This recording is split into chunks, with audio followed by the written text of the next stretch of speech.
Bonjour à tous mes parents ivoiriens et bonjour à tous mes parents africains.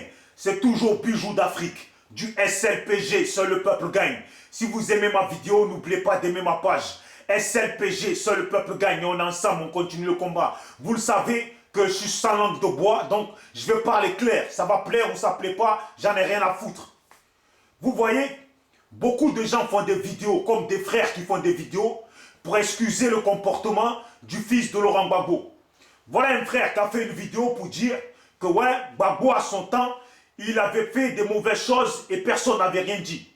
Gbagbo, comme quoi Gbagbo avait mis Soro Guillaume comme Premier ministre et que personne n'avait rien dit. Ce qu'il oublie de dire, c'est que beaucoup d'Ivoiriens n'étaient pas d'accord que Soro Guillaume soit le Premier ministre de la Côte d'Ivoire. Beaucoup d'Ivoiriens n'étaient pas d'accord. Mais si beaucoup ont accepté, c'est parce qu'en ce moment-là, le pays n'était pas en feu comme ce qui s'est passé pendant les élections et après les élections. Le pays n'était pas comme ça. Autant d'Ivoiriens, des milliers d'Ivoiriens n'étaient pas morts comme ça. Et quand Gbagbo a accepté, il ne faut pas oublier de dire aussi que Gbagbo a été obligé par la France à accepter Soro Guillaume comme Premier ministre. Vous voyez, même Gbagbo lui-même n'était pas d'accord. Il a fait pour qu'il y ait la paix dans ce pays, pour qu'il y ait la paix en Côte d'Ivoire. C'était pour ça qu'il avait fait. Vous voyez? Et beaucoup de gens qui aujourd'hui excusent le fils de Laurent Gbagbo en disant « Oui, il a fait le atout, c'est rien, ouais, c'est le fils de son père, même son père aurait fait pareil, ou il faut être l'ami de son ennemi pour mieux avoir son ennemi. » Gbagbo Laurent, qui était l'ami de son ennemi, est-ce qu'il ne s'est pas fait avoir par son ennemi? Son ennemi l'a eu au début, et il a pardonné. Il a préféré être l'ami de son ennemi, et il s'est fait encore avoir par son ennemi, vous voyez? Donc aujourd'hui, là, ne venez pas nous dire que le fils de Gbagbo devient l'ami de son ennemi pour mieux avoir son ennemi. Non. Hein? Parce que c'est parce que Gbagbo s'est comporté comme ça que beaucoup d'Ivoiriens sont morts. Vous voyez? Donc l'histoire de atout ou pas atout, là, il n'y a pas de atout. Vous dites que le fils de Gbagbo, Michel Gbagbo, a fait atout à Soro Guillaume. Et vous dites, mais qu'est-ce que ça fait? Atout, c'est rien. Qu'est-ce que ça fait? Et je vous pose la question. Qu'est-ce que ça fait aussi si Michel Gbagbo n'avait pas fait le atout à Soro Guillaume? Qu'est-ce que ça fait? Et qu'est-ce que ça aurait fait? Ils l'ont déjà mis en prison. Ils l'ont déjà fait faire les pompes. Ils l'ont déjà frappé. Ils l'ont mis en prison, ils l'ont libéré. Qu'est-ce qu'ils vont lui faire de plus s'il refuse de faire le atout à Soro Guillaume? Et même si Michel Gbagbo refusait de serrer la main à Soro Guillaume, qu'est-ce que ça fait? Qu'est-ce que ça fait? Je pense même qu'il serait encore plus rentré dans le cœur des Ivoiriens s'il avait refusé de serrer la main à Soro Guillaume et s'il avait refusé de faire le atout à Soro Guillaume.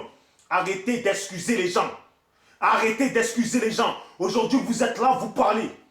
Vous parlez beaucoup et vous dites que Michel Gbagbo, oui, c'est normal, c'est son père qui est en prison. C'est son père qui est en prison. Mais moi, je vais vous dire, il y a beaucoup de gens sur cette terre, là, beaucoup d'Ivoiriens. Même si leur père était en prison, ils n'auraient pas fait le atout à Soro Guillaume. Donc si vous, là, vous êtes lâche pour dire que si votre père était en prison, vous aurez fait le atout à Soro Guillaume, ça c'est vos problèmes. Ne mélangez pas tous les Ivoiriens et ne mélangez pas tous les êtres humains sur cette terre. C'est tout.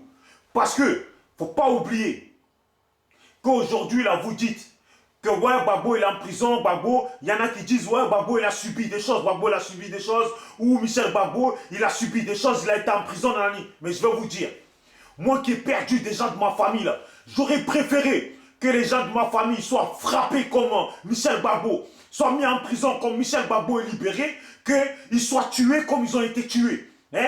Et beaucoup d'Ivoiriens qui ont perdu des gens de leur famille, là, je suis sûr qu'eux auraient préféré que les gens de leur famille soient frappés comme Michel Gbagbo, mis en prison et libérés, que être tués de la façon dont ils ont été tués, ils ont perdu leur vie.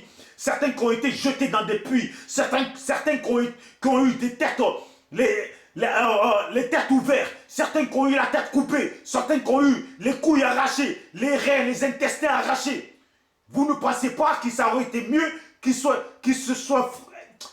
frappé comme le fils de Gbagbo et être dehors? Vous parlez là, Gbagbo est en prison. Gbagbo est en prison, il faut être... Moi là, ici là, la prison en France là, je connais. Je connais en prison en Europe là, je connais. Et ici là, Tu dors, tu manges, tu regardes la télé, tu te branles. C'est ça. Donc je vais vous dire, hein, il y a beaucoup d'Ivoiriens qui sont en prison et qui vivent la vraie galère, quand on dit la prison, la vraie galère, qui ne sont pas dans les mêmes états de prisonniers que Laurent Gbagbo. Vous voyez? Donc là, respectez les gens. Dire ouais, parlez, faites des vidéos, vous parlez à vos collègues. Oui, mais si Michel Gbagbo a fait le atout, ça fait quoi? Et si Michel Gbagbo n'avait pas fait le atout, ça fait quoi aussi? Donnez-moi la réponse. S'il n'avait pas fait le atout, ça fait quoi? Ça lui enlève quoi? Ça change quoi? Arrêtez d'emmerder les gens. Vous les Ivoiriens, vous êtes trop gentils. Mais pourquoi vous êtes comme ça? Vous avez les chocottes, vous êtes des peureux. Vous êtes tellement des peureux, vous préférez mettre tout dans les excuses. Il n'y a pas d'excuses, alors que vous là, réellement là, chez vous à la maison là, tous les jours, vous critiquez les gens du RDR. Tous les jours, vous critiquez les gens, les partisans d'Alassane Ouattara. Et vous voyez, les partisans d'Alassane Ouattara là, ils le savent que vous les Ivoiriens là, vous ne les aimez pas. Ils le savent ça, les FRC, les chefs de guerre, là, ils le savent que vous les Ivoiriens, vous ne les aimez pas. C'est juste la peur qui fait que vous faites les mecs, vous faites les gens, oui, la paix dans le pays, la paix dans le pays. Alors qu'au fond de vous là, on le sait que vous n'aimez pas le RDR, on le sait que vous n'aimez pas les partisans d'Alassane, on le sait, et on le sait, vous le savez très bien. Arrêtez de faire semblant. Si vous avez peur, vous êtes des peureux là, restez dans votre peur. C'est quoi ça? Être l'ami de son ennemi pour mieux avoir son ennemi. Hein? Gbagbo a été l'ami de son ennemi qui lui a fait du mal au début. Et il a été l'ami, il s'est fait encore avoir par son ennemi. Et voilà maintenant le fils de Gbagbo qui devient l'ami. Vous voulez qu'il soit l'ami de son ennemi et il va se faire enculer comme son père. C'est ça que vous voulez. Mais nous là, si on fait des vidéos, moi là, c'est pas histoire de Gbagbo ou pas Gbagbo. J'ai perdu des gens de ma famille et beaucoup d'Ivoiriens ont perdu les gens de leur famille à cause de la gentillesse de Gbagbo.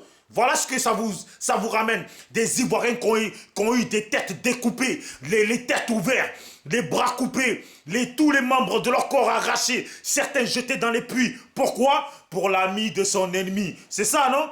Pour l'ami de son ennemi, nous on a perdu des gens de nos familles. Michel Gbagbo, il fait des atouts. Et s'il ne faisait pas le atout, ça fait quoi? Allez-y, hein. Faites des vidéos, vous racontez n'importe quoi. Un coup, vous parlez mal du RDR, un coup, vous les sucez. Un coup, vous parlez mal du RDR, un coup, vous faites des vidéos. La paix, c'est vous qui connaissez Dieu. Même moi, là, je connais Dieu. Sur cette terre, là, on connaît tous Dieu. Quand vous avez peur, là, vous mettez sur Dieu. Mais Dieu, là, il ne va même pas vous venir en aide. Vous êtes des peureux.